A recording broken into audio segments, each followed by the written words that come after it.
পথ দুর্ঘটনায় মৃত শেখ দানিশের দেহ ময়নাতদন্তের পর রাজনগরে এনে কবর দেওয়া হয়।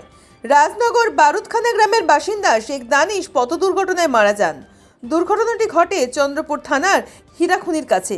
লরি চাপা পড়ে তার মৃত্যু হয়েছে বলেই জানা গিয়েছে। ময়নাতদন্তের পর মৃতদেহ সিউড়ি হাসপাতাল থেকে রাজনগর থানার বারুদকট থানার আনা হয়। অসংখ্য মানুষ ভিড় করেন দেখার জন্য। মর্মান্তিক ঘটনায় সকলেই দুঃখ প্রকাশ করেন। 9 জানুয়ারি সন্ধ্যার পর জানাজা ও রাত্রে কবর দেওয়া হয়। মৃতের বাড়ির অর্থনৈতিক অবস্থা খুবই খারাপ। শেখ দানিশ টিন ভাঙা, লোহা ভাঙা, কেনাবেচা সহ ফেরি করতেন। তিনি মারা যাওয়ায় পরিবারের শোচনীয় অবস্থা।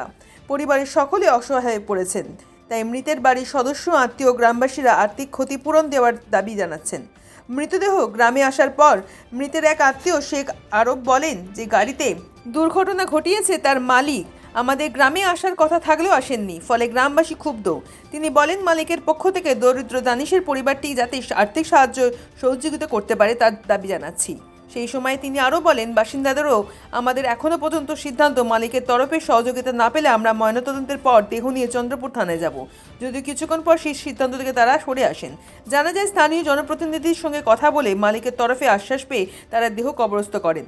মৃতের বাড়িতে গিয়ে দেখা হয় তার স্ত্রী, কন্যা সহ আত্মীয়রা কান্নায় ভেঙে পড়েছেন। এলাকায় শোকের ছায়া।